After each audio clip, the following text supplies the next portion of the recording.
Here we are talking about how to train when stressed and fatigued, specifically when you're doing metabolic conditioning. Like I talked about in the previous video, we can just group stress into these two systems. Generally speaking, training populations are going to experience nervous system stress, things like lack of motivation, sleep disturbance, fogginess of the mind, lethargy, low energy, things just feeling heavy or things feeling harder than they normally do. Mechanical system fatigue or stress, things like frequent niggles, feeling really local pain in things like joints or muscle tissues, stiff muscles, Let's just, for the sake of this video, let's class kind of just all of this as just general stress. We can make that another video where we get into nitty gritty. Now, with regards to metabolic conditioning, some general rules we want to follow. Things like muscles versus CNS. Now, CNS, when we talk about metabolic conditioning, that is basically when you're doing any form of metabolic conditioning, which is pushing the boundaries of fatigue. So essentially, the more we move away from being sustainable and repeatable, the more we're challenging the CNS. We think about simple versus complex. Movement selection. Something like sitting on a salt bike is a more simple variation of metabolic conditioning versus doing 2159 thrusters and pull-ups.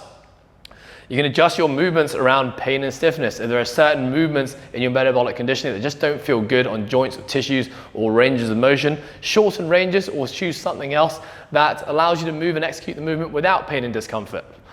Don't go to failure. We should really be practicing most of the time anyway, but this is where we talk about sustainable and repeatable versus fatigue-based metabolic conditioning. We know that sustainable and repeatable means that we're spending the majority of our time well below that red line threshold, whereas fatigue-based training, sometimes we're pushing the boundaries or pushing the limits to the point we're actually crossing over that to the point of no return, and we can no longer sustain that pace anymore. Don't compare scores to previous performances. Super important when it comes to making adjustments when stressed and fatigued. When we compare ourselves to previous performances, first thing we're generally going to do is try to make sure that we're going faster than before. This is not the time to do it. We're not trying to necessarily progress here. We're just trying to move, understanding that moving is still money in the bank that's going to make us better in the long term. So a few general things to think about with regards to metabolic conditioning. Quality versus time and reps. So rather than focusing on the time it takes to complete the work or the reps you completed within that time, just focus on moving for quality. That means movement quality is high, you're meeting movement standards, and you're not really caring about how fast you're moving. Next one is keep your heart rate moderate and low. If you have a heart rate monitor, ensuring that you're staying within a certain zone will stop you from actually pushing any harder. This is a great chance to practice things like nasal breathing. Nasal breathing, generally speaking, is limiting the amount of oxygen you can take in, which is going to forcibly slow you down. If you go at a pace where you can no longer maintain a nasal breath cadence, it probably means you're pushing too hard and you need to slow down.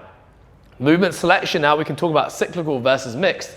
Generally sitting on machines like rowers, ski ergs, assault bikes, C2 bikes, they're low eccentric movement, don't put a lot of pressure on the joints, and they're simple to execute. Whereas we get into mixed modal stuff, adding in things like weightlifting, dumbbells, loaded movements, gymnastics, and combining it all in some form of fashion is generally going to create a lot more different forms of fatigue in the system. We can always change the movement selection of an aerobic piece or a Metcon to an EMOM. That's going to tie in forced rest within your workout, which is going to, generally speaking, allow you to bring the intensity down a little bit. Simple versus complex movement selection. We know that we can actually adjust the selection of movements that we pick within the piece to something we don't have to think about, something a little bit more brainless, perhaps a range of motion a little bit shorter that we can just execute pretty comfortably. Now that is very case dependent. For some people, a barbell squat snatch under fatigue and a light load is a very simple movement. For others, that is really complex, so make this appropriate to you.